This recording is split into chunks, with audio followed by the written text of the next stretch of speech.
अस्सलाम वालेकुम and welcome to जोर का जोड़। आई होप आप लोग खैरियत से होंगे और अच्छे से अपना ख्याल रख रहे होंगे। वो कहते हैं देर आयत दुरुस्त आयत, क्या दुरुस्त आयत के नहीं आयत वो देखना पड़ेगा, बिकॉज सेंट्रल कॉन्ट्रैक्ट का आखिरकार ऐलान हो गया है, जो कि काफ़ी डिले होते होते आखिरकार ऐलान हो गया है। क्या ऐलान हुआ उस हवाले से आज हमारी डिटेल डिस्कशन होगी। मैं हूँ सवेरा पाशा और मेरे साथ मौजूद है मीरब ज़ीशान। और बिल्कुल सवेरा जी, आपने ठीक कहा कि फाइनली हम सेंट्रल कॉन्ट्रैक्ट देख रहे हैं, लेकिन सवाल ये आता है कि क्या ये जस्टिफाइड है? क्या सेंट्रल कॉन्ट्रैक्ट में ए कैटेगरी में हमारे पास कोई प्लेयर नहीं था, बी कैटेगरी में कुछ प्लेयर्स हैं, वो किस तरह है, सी कैटेगरी में कौन है? इस हवाले से हम डिस्कशन का आगाज़ करने जा रहे हैं। हमारे साथ इन स्टूडियो मौजूद हैं हाफिज़ इमरान साहब, स्पोर्ट्स जर्नलिस्ट। अस्सलाम वालेकुम, कैसे हैं आप? वालेकुम सलाम, बहुत शुक्रिया आपका। इन्हीं के साथ हमें ज्वाइन किया है वीडियो लिंक पर शाहिद हाशमी साहब, स्पोर्ट्स जर्नलिस्ट। अस्सलाम वालेकुम, कैसे हैं आप? वालेकुम सलाम, अल्हम्दुलिल्लाह। तो शाहिद साहब आपसे शुरू करते हैं। सबसे पहले सेंट्रल कॉन्ट्रैक्ट्स, अच्छा बड़ी हैरानी हुई जैसे सेंट्रल कॉन्ट्रैक्ट्स का ऐलान हुआ, ढूंढ रहे थे कि कहाँ गई है कैटेगरी ए जो है वो गायब हो गई। बट बड़ी कभी कभार कहते हैं ना कि जब सीट पे ब्यूरोक्रेट्स बैठे होते हैं तो लीगल मसला जो मसाइल होते हैं उसमें नहीं फंसते। सो वो लीगल मसाइल से बचने के लिए कैटेगरी ए को ओमिट ही कर दिया गया बिल्कुल और कैटेगरी बी से शुरुआत की। आप सेटिस्फाइड हैं इन सेंट्रल कॉन्ट्रैक्ट से? मेरा ख्याल है पहली दफ़ा पाकिस्तान क्रिकेट बोर्ड ने एडमिट किया है कि हमारे पास ऐसा क्वालिटी का कोई प्लेयर नहीं है जिसको हम एक कैटेगरी में रख सकें। और ये अक्कास है इस वक्त पाकिस्तान की क्रिकेट की जो सिचुएशन है उसकी अक्कास है। चाहे आप टेस्ट मैच ले लें, चाहे आप ODI क्रिकेट ले लें, चाहे आप T20 क्रिकेट ले लें, तो ये अक्कास है। ऑल्दो इसमें 50% अगर प्लेयर्स का कसूर है, उनकी परफॉर्मेंस का कसूर है, तो 50% सिलेक्शन कमेटीज़ का भी कसूर है। ओवर द ईयर्स जितनी चॉपिंग एंड चेंजिंग हुई है, बहुत से प्लेयर हमारे अभी भी तीनों फॉर्मेट खेल सकते हैं, तीनों फॉर्मेट खेलकर वो एक कैटेगरी भी ले सकते हैं। लेकिन हमारी क्रिकेट में जो रिवायात हैं कि हम चॉपिंग एंड चेंजेस करते हैं, हम किसी की नहीं सुनते, हमारे प्लेयर्स अपने आप को इम्प्रूव करने के लिए तैयार भी नहीं है। तो अक्कास है इस वक्त जो पाकिस्तान की क्रिकेट की सिचुएशन है, और एक तरह से वार्निंग भी है, एक तरह से मैसेज भी है प्लेयर्स को कि अगर आप इम्प्रूव नहीं करेंगे तो फिर एक कैटेगरी में नहीं आएंगे। बिल्कुल सही। हाफिज़ साहब, अगर हम बी कैटेगरी की बात करते हैं तो देखा जाए शादाब खान आपके ख्याल के मुताबिक ठीक है बी कैटेगरी में? देखें जी, बात ये है कि ये कैटेगरीज जो हैं इसके ऊपर सारे पाकिस्तान में बहस मुबाहिसा हो रहा है, लेकिन असल बात जो है वो कुछ और है। वो ये है कि जिन लोगों ने खिलाड़ियों की ये कैटेगरीज बदली हैं, बाबर आज़म, रिजवान, शाहीन, ये जितने भी लोग हैं, खिलाड़ियों को तो 10-10, 15-15 लाख रुपए ए से बी में आके उनको तो माली तौर पर आपने ख़राब कारकर्दगी की बुनियाद पर उनको सज़ा दे दी है, या आपने उनका एहतसाब किया है, वो ठीक है, होना चाहिए। लेकिन क्या ये सिर्फ़ और सिर्फ खिलाड़ियों के ऊपर ही होना है? 50-50 लाख आपने जिन लोगों को देते रहे हैं, क्या उनको उनका एहतसाब कौन करेगा? और फिर ये जो अगर जिस तरह से अभी पाकिस्तान क्रिकेट की जो हालत है, ये ए कैटेगरी ख़त्म कर दी है, इसका मतलब ये आपने ऐलान कर दिया है कि हम बी कैटेगरी की टीम है। ठीक है, और ये जिन लोगों की वजह से बी टीम बनी है पाकिस्तान की, उनका एहतसाब कौन करेगा? क्या उनकी तनख्वाहों में भी मराहत में कोई कमी हुई है या नहीं हुई है? आज पाकिस्तान में बहुत सारे लोग ढोल उठाए हुए हैं, बजा रहे हैं कि पाकिस्तान क्रिकेट बोर्ड ने तो कमाल कर दिया। ये ढोल कल से बज रहे हैं, जब से टीम अनाउंस हुई है ना पाकिस्तान की, ढोल कल से बज रहे हैं। वो ये तो फैसला कोई कर ही नहीं सकता पाकिस्तान में कि इतने बड़े बड़े खिलाड़ियों के साथ ऐसे कर दिया जाए। मेरा ख्याल है उन्होंने क्रिकेट इससे पहले देखी नहीं है। उन्होंने महज शोएब अख्तर का नाम नहीं सुना, उन्होंने जावेद मियांदाद का भी नाम नहीं सुना। पर हाफिज वो सोशल मीडिया का दौर नहीं था। नहीं ना हो। वो उस वक्त जिस तरह बैकलैश मैं उन लोगों की बात ही नहीं कर रहा मैडम। हमने क्या मैडम, मैं उनकी बात ही नहीं कर रहा। अभी देखा मोहम्मद वसीम बात ही नहीं कर रहा। सिलेक्टर थे, एक टीम अनाउंस होती है, सोशल मीडिया के प्रेशर के बाद पूरी टीम बदल दी जाती है। तो ये जो सोशल मीडिया का प्रेशर था, ये तो पाकिस्तान क्रिकेट बोर्ड को खा गया था। बिल्कुल प्रेशर लेने वाला कौन ले रहा है? जो ले रहे थे प्रेशर। इसका मतलब ये है कि आज अगर वसीम अकरम और शोएब अख्तर होते तो PCB के चेयरमैन भी वही होते, चीफ सेलेक्टर भी वही होते, कप्तान भी वही होते। हालात ऐसे तो जो प्रेशर ले रहे हैं ना, तो बात ही उन्हीं के हवाले से हो रही है, और जो ढोल बजा रहे हैं उनके हवाले से हो रही है। ठीक है, जो दबाव ले रहे हैं और जो बातें कर रहे हैं, उन्होंने नहीं देखा ना, उन्होंने जावेद मियांदाद को भी नहीं देखा होगा। ठीक है, उन्होंने सईद अनवर को भी नहीं देखा होगा। ठीक है, उन्होंने और भी पाकिस्तान के नुमाया क्रिकेटर्स को नहीं देखा होगा कि ये भी लोग ड्रॉप होते रहे हैं। उन्होंने इंजमाम को भी नहीं देखा होगा, उन्होंने ये भी नहीं देखा होगा कि 2003 के बाद जब पाकिस्तान की टीम वर्ल्ड कप से वापस आई है ना, तो 8 सरकर्दा खिलाड़ियों को ड्रॉप कर दिया था पाकिस्तान ने। 8 सरकर्दा खिलाड़ियों को, 8 उनके नाम उठाकर देखें, पाकिस्तान की क्रिकेट की तारीख के सारे रन्स और विकेटें जो है ना उन्हीं 8 खिलाड़ियों में आपको नजर आती हैं। तो जो लोग पाकिस्तान क्रिकेट के फैसले कर रहे हैं और जो लोग पाकिस्तान क्रिकेट का नक्शा दुनिया को बता रहे हैं ना, वो दोनों बददियानती कर रहे हैं, वो दोनों मसलहतों का शिकार हैं, वो दोनों समझौते का शिकार हैं। ठीक है, वगरना ये कोई आपका काम, मीडिया का कभी ये काम नहीं होता कि जो कोई गलत कर रहा है आप उसकी गलती की दलील किसी और गलती के साथ दिखाना शुरू कर दें। जी उसने भी किया था तो ये भी कर रहा है, ये काम नहीं होता।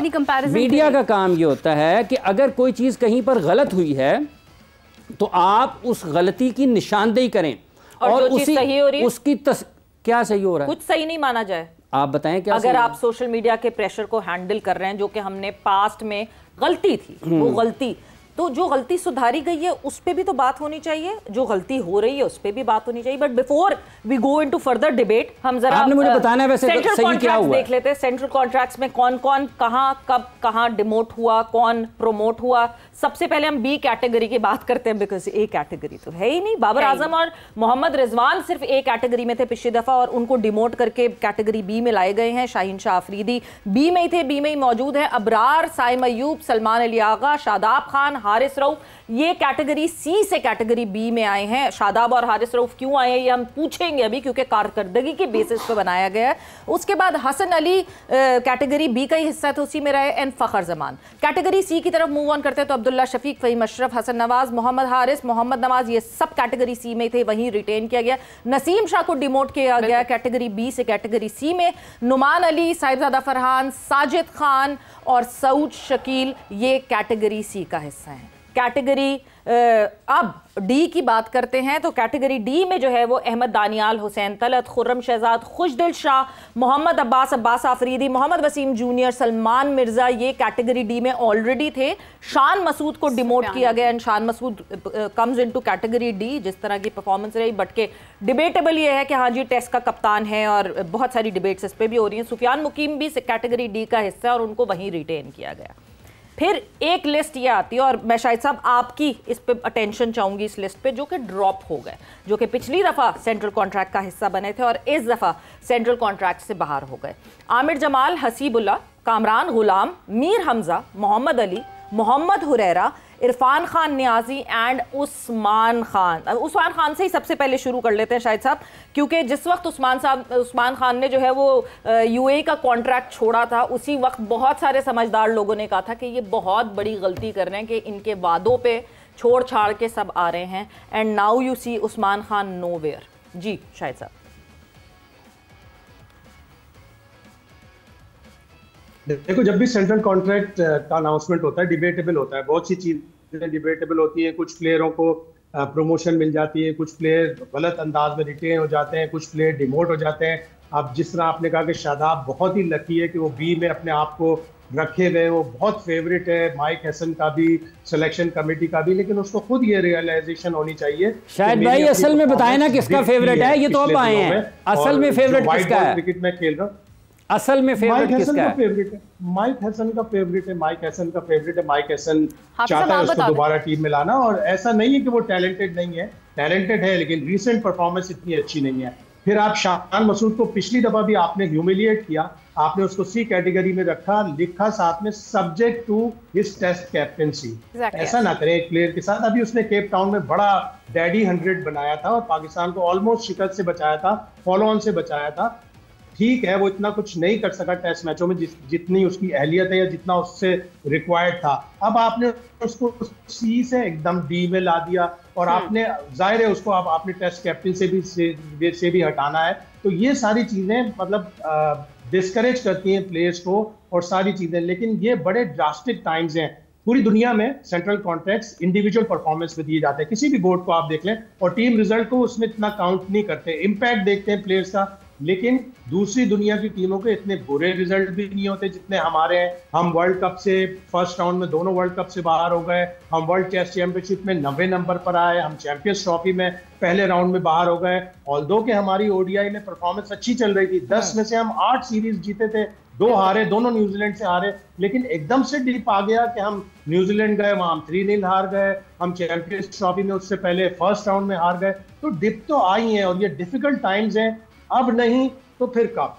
बिल्कुल सही। हाफिज साहब, अभी आपने कहा कि शादाब में भी सिर्फ उनका फेवरेट नहीं है, किसका फेवरेट है उनके अलावा? किसी का है वो जिसको समझ आ गई, जिसको उसको पता चल गया कि माइक हैसन के अलावा जिसको होगा उसको पता चल गया कि लोगों को पता है किसका फेवरेट। माइक हैसन से पहले भी क्योंकि शादाब इन एंड आउट इसी तरह हो रहे थे, लेकिन इस तरह बगैर खेले कोई बी कैटेगरी में नहीं आ जाता होता। और हारिस रऊफ की क्या परफॉर्मेंस? नहीं, मैं परफॉर्मेंस की बात तो बाकी इसमें है किसकी? नहीं, चेयरमैन पीसीबी की अपनी क्या परफॉर्मेंस है? हारिस रऊफ की परफॉर्मेंस आपको ऑस्ट्रेलिया में 22 साल बाद वनडे सीरीज जितवाई, उसका बेस्ट बॉलर था, इसीलिए उसको आपने रोका। हाँ, वो आपको टेस्ट मैच में अवेलेबल नहीं है, तो अब इस तरह की सेंट्रल कॉन्टैक्ट होने चाहिए कि उन प्लेयर्स को ज्यादा अहमियत दी जाए जो तीनों फॉर्मेट के लिए अवेलेबिलिटी अप्रिशिएट। शाहिद साहब, टेस्ट मैच की अवेलेबिलिटी, कामरान गुलाम आपको ड्रॉप होते हुए दिख रहे हैं। मतलब एक लड़का जिसने डोमेस्टिक में धबाधब दरवाजे खटखटाए एंड इवेंचुअली वो टीम में आते हैं, वो उसके बाद जो है फिर वो ड्रॉप होके बाहर निकल जाते हैं। ये जो ड्रॉप की लिस्ट है, इसमें आपको लगता है कि बहुत सारे प्लेयर्स हैं जिनके साथ ज्यादती हुई है? इरफान खान नियाजी की हम बात कर लें, मोहम्मद हुरैरा, मतलब यहाँ तो एक बहुत क्लियर मैसेज जा रहा है कि डोमेस्टिक में जो करना है करते रहो, हम सिर्फ उनको देखेंगे जो ग्लिटरी नाम है। नहीं, हमारे प्लेयरों का एक बड़ा ड्रॉबैक ये भी होता है कि आते हैं बड़े कम तराख से स्कोर करते हैं, डेब्यू में सेंचुरी की, उसके बाद एकदम पीछे चला गया, एक कदम आगे आते हैं, 4 कदम पीछे जाते हैं। वेस्ट इंडीज की सीरीज में, साउथ अफ्रीका की टेस्ट सीरीज में बड़ा डिसअपॉइंट किया केजी ने, और फिर केजी की फील्डिंग के ऊपर भी बड़ा सवालिया निशान होगा। हुरैरा इन पिचों का champion, first season 924 run, highest in a debut season, फिर अगले सीजन में 1000 रन। उसको थोड़ा इंतजार करना पड़ा, वो टीम के साथ चलता रहा, श्रीलंका भी गया, वहां भी उसे चांस नहीं मिला। यहाँ वेस्ट इंडीज के खिलाफ चांस मिला। अगर एक अच्छा प्लेयर है जिसने डोमेस्टिक में रन्स के अंबार लगाए, तो वेस्ट इंडीज की 4 सीरीज में इस तरह आउट नहीं होता जिस तरह मोहम्मद हुरैरा आउट हुआ। और आप अब कल मैं हाफिज इमरान को सुन रहा था, बाबर आजम और उनकी आउस्टर पे जो चैंपियंस ट्रॉफी और उसके लिए नहीं है, बड़े बोल्ड डिसीजन है, ये बहुत ही बोल्ड डिसीजन है। आज तक बाबर आजम को किसी ने नहीं बताया था कि तुम स्पिन पे हल्के हो रहे हो, आज तक बाबर आजम को किसी ने बताया था कि तुम्हारा स्ट्राइक रेट कम है। 2 सीजन उसने वाइटैलिटी ब्लास्ट खेला समरसेट के लिए 2019 और 2020। 2 मैचों के बाद कोच ने उसके बुला के कहा कि मेरे पास 120 का स्ट्राइक रेट नहीं चलेगा। वो 2 सीजन बाबर आजम 146 के स्ट्राइक रेट से खेला, तो उसको कोई बताने वाला होता। अब हैसन ने पब्लिकली उसे बताया कि तुम्हारे स्ट्राइक रेट पे तुम्हें काम करना है। पिछले 25 T20 इनिंग्स में उसका जो स्ट्राइक रेट है 4 पॉइंट ऊपर गया है, तो वो उसको 15-20 भी इंप्रूव कर सकता है, लेकिन उसको भी बताने वाला होता। फिर उसका जो टेस्ट का शायद साहब कोई बताने वाला नहीं था, या वो सुनने वाले नहीं था। एग्जैक्टली, वो सुनने वाला भी नहीं था। ये बात भी बिल्कुल 100% करेक्ट है आपकी। हमारे प्लेयर तो सुनने के लिए तैयार नहीं होते।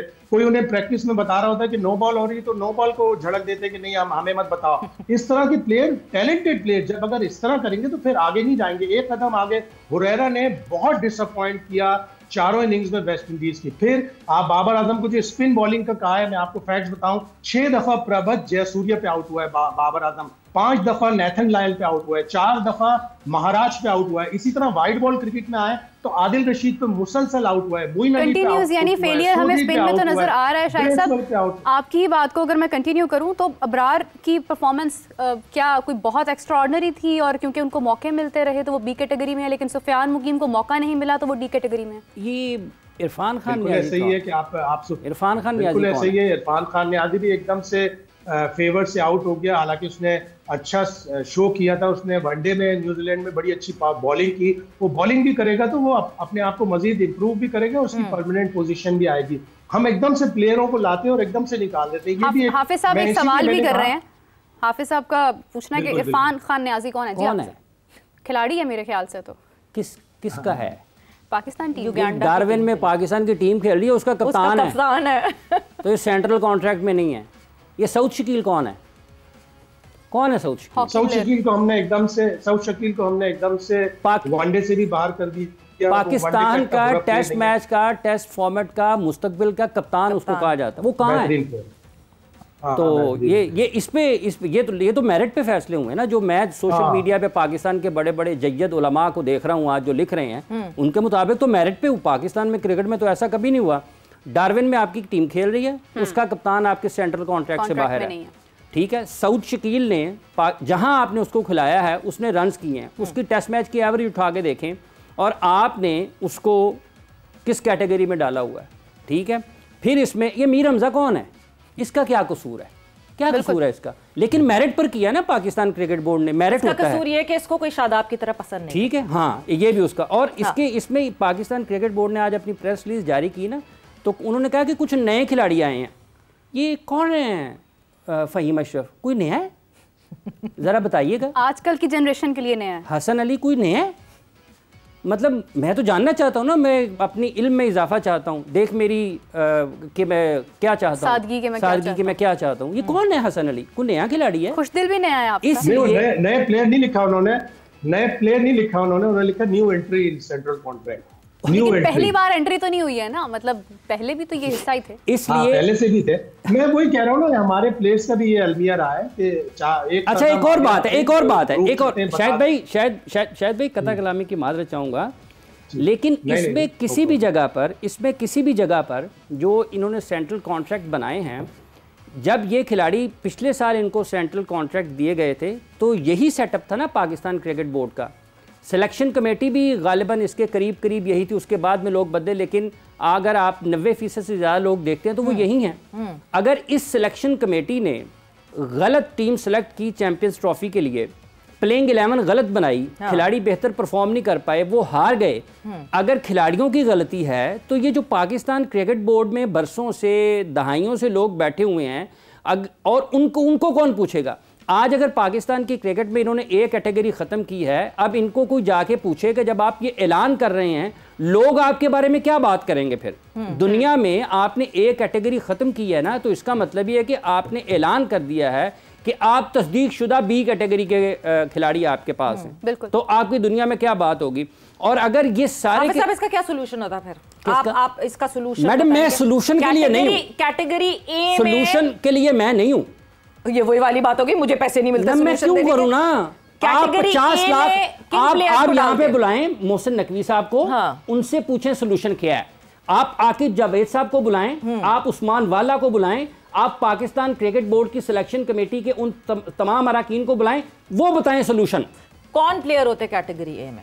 नहीं, क्योंकि शाहिद साहब देखें, मेरी जो ये नाकिस नॉलेज है, ये उनको पूछें, वो बताएं कौन। जो मैंने लीगल मसाइल की बात की थी कि जिस वक्त ज़का अशरफ साहब ने जो है वो सेंट्रल कॉन्ट्रैक्ट साइन कराया, it was a span of 3 years, और इस 3 साल में उन्होंने कहा था कि परफॉर्मेंस के बेसिस के ऊपर नीचे प्लेयर्स होते रहेंगे। आप कैटेगरी ए का अमाउंट नहीं तब्दील कर सकते, यानी कम नहीं कर सकते अमाउंट, वहां लीगैलिटीज में आके पाकिस्तान क्रिकेट बोर्ड फंस जाता। Correct me if I am wrong Shahid साहब। सही बात है, बिल्कुल कि लीगल मैटर्स होते हैं, लेकिन उस वक्त भी जो 3 साल का दिया था, 3 साल के लिए कहीं भी दुनिया में कॉन्ट्रैक्ट नहीं होते। किसी प्लेयर का फॉर्म डिप करता है, किसी प्लेयर का फॉर्म बेहतर होता है, जो आउट होते हैं सेंट्रल कॉन्ट्रैक्ट से वो अपना दरवाजा खटखटाते कि नहीं भाई हम भी हैं, हमें भी ले लो सेंट्रल कॉन्ट्रैक्ट में। तो इसमें हमेशा डिबेट होती रहेगी, और इसी तरह अगर अच्छी हेल्दी डिबेट होती रहे और फिर उसमें बहुत से लोग इसको सॉल्व भी कर लेंगे, नहीं हाँ ये लोग वाकई सही बात कह रहे हैं, हम 2-3 ऊपर, इसमें कोई हर्ज नहीं होता, आप अपनी गलती मानते। लेकिन मैं तो ये कह रहा हूँ कि पिछले 1.5-2 साल से हमने अपना एहतसाब ही नहीं किया। T20 वर्ल्ड कप से पाकिस्तान की टीम फर्स्ट राउंड में बाहर हो गई, ना कोच आया ना कप्तान आया। बताते कि क्या वजह है? एक ऐसी टीम जिसने वनडे में ऑस्ट्रेलिया में 22 साल बाद हराया, साउथ अफ्रीका को उनकी तारीख की पहली बार व्हाइट वॉश किया, वो एकदम से कैसे टिप कर गई कि 2 टूर्नामेंट से फर्स्ट राउंड में बाहर हो गई, चैंपियंस ट्रॉफी से 3-0 न्यूजीलैंड से हार गई। कप्तान कह रहे हैं मेरे पास इख्तियार नहीं है, अब फिर कप्तान कहेगा कि माइक हैसन सारे शॉट्स मार रहा है, मुझे तो कुछ भी इख्तियारात नहीं है ओडीआई। शाहिद साहब मैं कतई कलामी की माजरत चाहती हूँ, लेकिन ऑस्ट्रेलिया की विन पर मेरा एक छोटा सा कंसर्न है, वो ये है कि ना तो ऑस्ट्रेलिया के तमाम बेहतरीन खिलाड़ी उस वक्त खेल रहे थे, और हमारे सिर्फ 2 ही खिलाड़ियों की वजह से बॉलिंग और बैटिंग में हमें मामूली सा एज हासिल हुआ, जिसका फ़ायदा लेकर हम वो जीत गए थे। उसकी बेस पर हम ये नहीं कह सकते हैं कि हमारी वो टीम भी 100% परफेक्ट थी, और उन खिलाड़ियों का क्या कसूर है जो उसका हिस्सा ही नहीं थे, जिन्हें मौका ही नहीं मिला। बिल्कुल ऐसा ही है, लेकिन साथ ही साथ ऐसा नहीं है कि ऑस्ट्रेलिया ने अपनी अच्छी टीम नहीं खिलाई थी। ऑस्ट्रेलिया ने ओडीआई में अच्छी टीम खिलाई थी। हम T20 में उनसे हार गए, सीरीज हार गए, फिर हम साउथ अफ्रीका में गए, ठीक है उनका एक आध प्लेयर नहीं था, लेकिन south Africa is a very difficult team. आज जिस तरह उन्होंने ऑस्ट्रेलिया को हराया, वो बहुत ऊपर जाने वाली टीम है। तो हमने साउथ अफ्रीका को हराया, लेकिन एकदम से फिर हमारी टीम अपने होम ग्राउंड पर क्यों ना तो ट्राई सीरीज जीत सकी, ना चैंपियंस ट्रॉफी के दूसरे राउंड में जा सकी। तो ये चीजें हैं जो आके जवाब बताएं, अपनी अकाउंटेबिलिटी पेश करें कि नहीं ये हमसे यहाँ गलती हुई थी। आकिब जावेद से ही सवाल है, उस वक्त हेड कोच थे, कि वो आए और बताएं कि यार क्या हुआ हमारी ओडीआई टीम को। अभी हम वेस्ट इंडीज में एकदम से एक मैच, एक वनडे हार गए, एक T20 हार गए, तो कोच तो उसको जस्टिफाई कर रहे हैं कि हम बड़े क्लोज हारे हैं। तो अगर इस तरह यही सब चीजें चलती रही और हम अपनी सेल्फ असेसमेंट नहीं करते रहे, तो हमारी टीम, हमारी क्रिकेट और भी नीचे जाएगी। सो इन सेंट्रल कॉन्ट्रैक्ट से आपको लगता है कि असेसमेंट हुई है? इन सेंट्रल कॉन्ट्रैक्ट से वो पार्शियली जो सर्जरी का नारा लगा था, क्या ये पार्ट ऑफ सर्जरी है?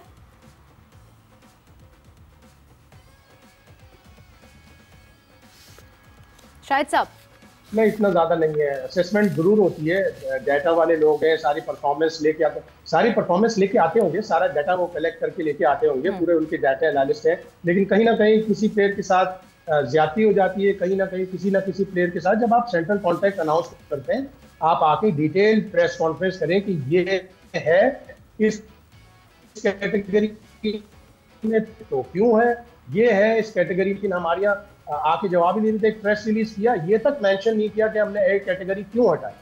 बिल्कुल सही।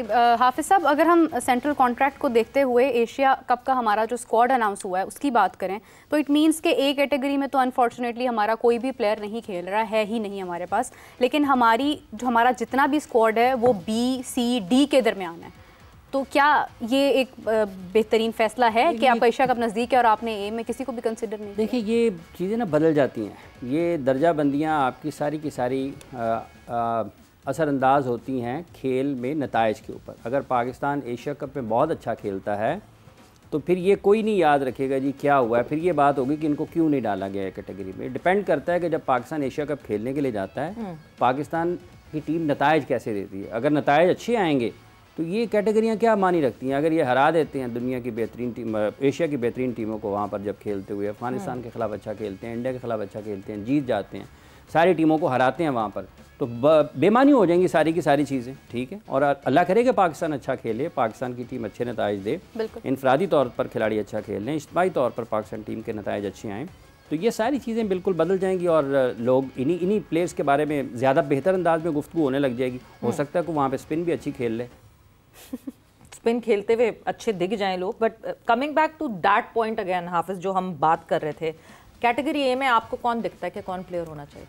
देखिए, मेरा मसला कैटेगरी है ही नहीं सवेरा। फिर क्या मसला? देखिए, मसला ये है कि आपकी क्रिकेट जब एक इदारा जाती सतह के ऊपर जवाल का शिकार है ना, तो ये पेपर बेमानी है। अगर आपका इदारा ठीक काम कर रहा होगा ना, देखिए ये तो मजलूम है ना खिलाड़ी, हाँ। एक तरह से कि इनका फैसला किसी और के इख्तियार में है। इनका फैसला मजलूम कैसे हैं? ये खिलाड़ी तो फील्ड में जाके सऊद शकील मजलूम नहीं है। हाँ? सऊद शकील मजलूम नहीं है, मीर हमजा मजलूम नहीं है। आपने सारे खिलाड़ियों की बात की है ना। हम एक पूरे हम देखें इंडिविजुअली, जिस तरह शाहिद साहब ने भी कहा, किसी के साथ ज्यादती होगी, किसी के साथ फेवरेटिज्म होगी, वो हमें दिख रहा है, इस सेंट्रल कॉन्ट्रैक्ट में दिख रहा है। बट ये खिलाड़ी मजलूम नहीं है, क्योंकि जब इन खिलाड़ियों को मौका मिला, क्या इन्होंने उस लेवल पे परफॉर्मेंस दी? कोच जितने बदलते जाएं, क्या कोच जाके फील्ड में बैटिंग करेगा इनकी जगह या बॉलिंग करेगा इनकी जगह? ये जो भी होगा ना जी, जब आपका निज़ाम ठीक चल रहा होगा ना, तो लोग कभी भी अपने हुदूद से, इख्तियारात से तजावुज़ नहीं करेंगे। जो करेंगे उनको पता होगा कि आपका एहतसाब होना है। वो कौन शख्स था जिसने 2023 में जब ये सेंट्रल कॉन्ट्रैक्ट की मुहिम चल रही थी, तो उसको लीड कर रहा था कि 3 साल का होना चाहिए, आईसीसी के रेवेन्यू में से भी हमें जो है ना वो मुनाफा आना चाहिए, उसका भी तो बताएं ना। इंजमामुल हक साहब थे, तो पूछें उनसे, फिर वो बताएं ना आके कौम को। उनका काम नहीं है बताना, वो बताएं। नहीं, वो तो ये बोर्ड इस वक्त का करंट बोर्ड कहेगा, हमारा तो उनसे कोई लेना देना नहीं है, लेकिन वो हमारे साथ। इसलिए मैं जो अर्ज कर रहा हूँ वो ये है कि ये बुनियादी तौर पर जो पाकिस्तान क्रिकेट बोर्ड में बैठे अफसरान हैं, जो लोग हैं, जो फैसले कर रहे हैं, इसका मतलब ये है कि वो भी डी कैटेगरी के हैं।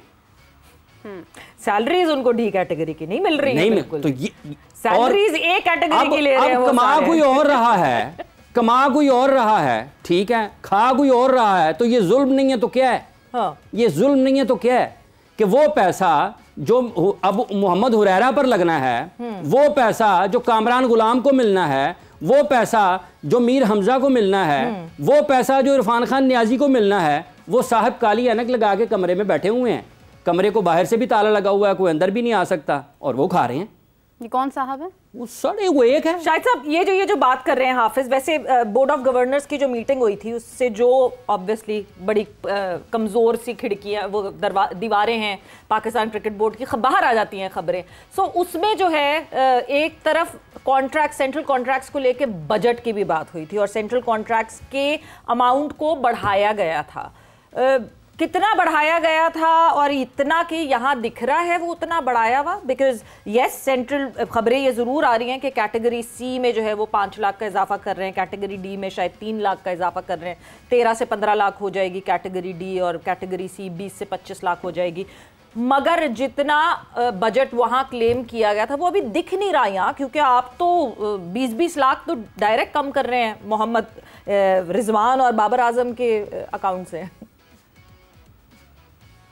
बिल्कुल ऐसे ही है, प्लेयरों की वजह से क्रिकेट होती है, प्लेयरों की वजह से अर्निंग होती है। अगर आपकी क्रिकेट नीचे जाएगी, आपकी स्पॉन्सरशिप भी खत्म होगी, कम हो जाएगी स्पॉन्सरशिप। आप अपने प्लेयरों को जब तक रेवेन्यू प्रॉपर्ली डिस्ट्रीब्यूट नहीं करेंगे तो आपकी क्रिकेट इसी तरह नुकसान होगी और प्लेयर्स डिस्करेज भी होंगे।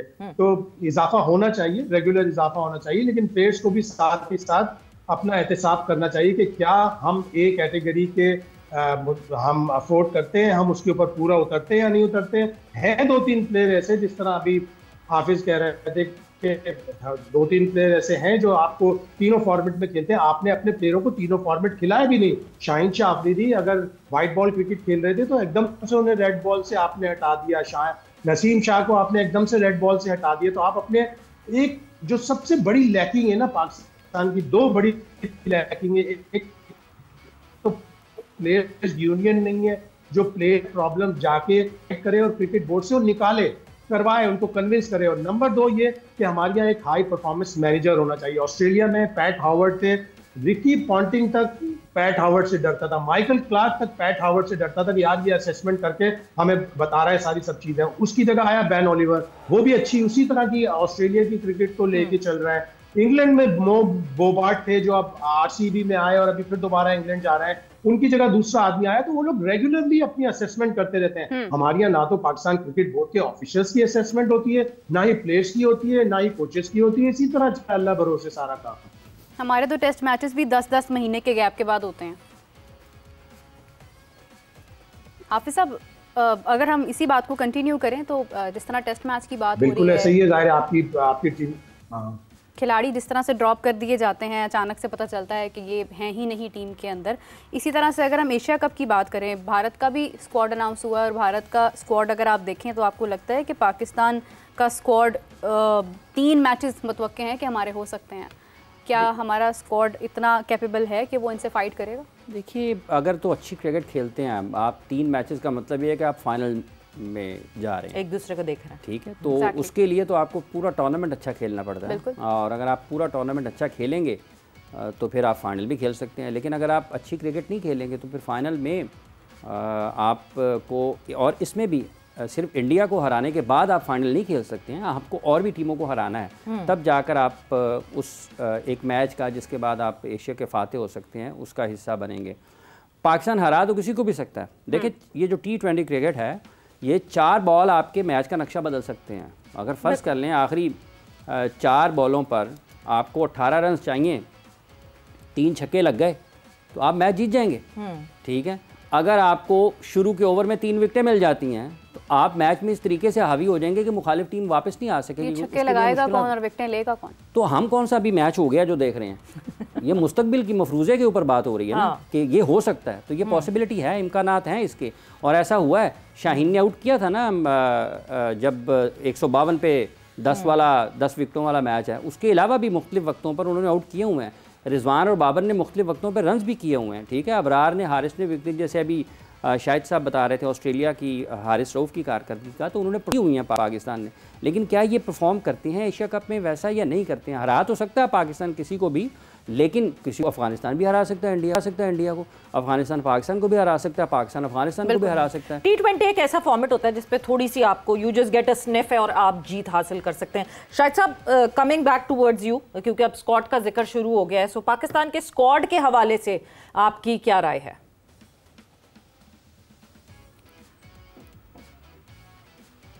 जी शाहिद साहब, आप हमें सुन सकते हैं? सीरीज में खिलाकर हमने चेक किया, उन्होंने 3 मैचों में 7 आउट। आवाज आ रही है आपको? जी जी जी जी जी, आवाज आ रही है? जी आवाज आ रही। सलमान मिर्जा को वापस आए। सलमान मिर्जा, शाहीन शाह अफरीदी, हारिस रऊफ, सुफियान मुकीम, अबरार, अच्छा बॉलिंग अटैक है। पाकिस्तान की बैटिंग जो है ना वो मशकूक रहती है कि हम एक दिन 200 भी चेस कर लेते हैं कम से कम ओवर में, और एक दिन हम 92 पे भी वाइट बॉल में आउट हो जाते हैं पूरे 50 ओवर्स की क्रिकेट में। तो बैटिंग हमारी हमेशा मशकूक रही है। अगर हमारी बैटिंग अच्छा करेगी तो मेरे हिसाब से बॉलिंग बहुत अच्छी है। और ये 2 टूर्नामेंट, ये ट्राई सीरीज, एशिया कप, ये डिफाइनिंग मोमेंट होंगे पाकिस्तान की क्रिकेट के लिए। या तो ऊपर जाएगी या अगर नीचे आएगी तो फिर सबके ऊपर प्रेशर पड़ेगा। माइक हैसन के ऊपर भी प्रेशर पड़ेगा और क्रिकेट बोर्ड के ऊपर भी प्रेशर।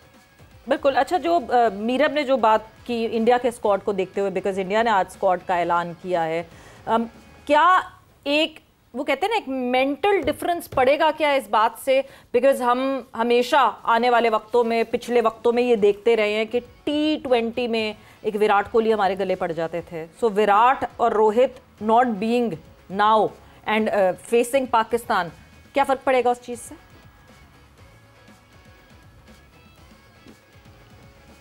थोड़ा बहुत पड़ेगा फर्क, इसलिए कि विराट कोहली जब भी पाकिस्तान के खिलाफ खेलता था ना, वो एक उसकी अलग ही एक बैटिंग नजर आती थी, अलग ही एक विल पावर उसकी नजर आती थी। लेकिन स्टिल इंडिया का सिस्टम इतना अच्छा है कि उनकी टीम रोहित शर्मा, विराट कोहली और जडेजा के बगैर भी इतनी अच्छी होगी और हमें बड़ा बड़ा टफ टाइम देगी। अभी जिस तरह उन्होंने टेस्ट सीरीज इंग्लैंड में खेली, कमाल की खेली। उनका सिस्टम इतना अच्छा है कि उनके पास बैकअप ऐसे प्लेयर आते हैं। हमारा सिस्टम सैडली इतना बुरा है। आप देखें हैदर अली कहाँ पे है, हैदर अली के साथ खेलने वाला यशस्वी जायसवाल, अब उसके 6 टेस्ट 100 है। रोहेल नजीर 2 जूनियर वर्ल्ड कप खेले, उनके साथ 2018 में शुभमन गिल वर्ल्ड कप खेले थे। आज शुभमन गिल कहाँ है? रोहेल नजीर ने 2 या 3 T20 इंटरनेशनल एशियन गेम्स के खेले थे, मीनिंगलेस मैचेस खेले थे। तो हमारा सिस्टम इतना खराब है। इंडिया का सिस्टम इतना अच्छा है कि उनकी रिप्लेसमेंट प्लेयर्स भी कोहली, रोहित शर्मा और अजय जाडेजा को भुला देंगे, रविंद्र जाडेजा को भुला देंगे।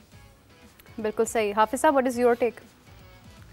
फ़र्क है ना, जो अभी रोहेल नज़ीर का और 2-3 मिसालें दी हैं, तो ये किसकी वजह से हैं? निज़ाम की वजह से है। निज़ाम की वजह से। तो ये निज़ाम की मैं बात कर रहा हूँ। मेरा तो असल मुद्दा पाकिस्तान क्रिकेट बोर्ड है और वहाँ पर बैठे लोग हैं। अगर वो ठीक होंगे, वो फ़िक्री तामीर होगी, उनमें समझ बूझ, शऊर और वो होगा जिसकी बैनुल-अक़वामी सतह पर आपको दुनिया का मुकाबला करने की ज़रूरत है।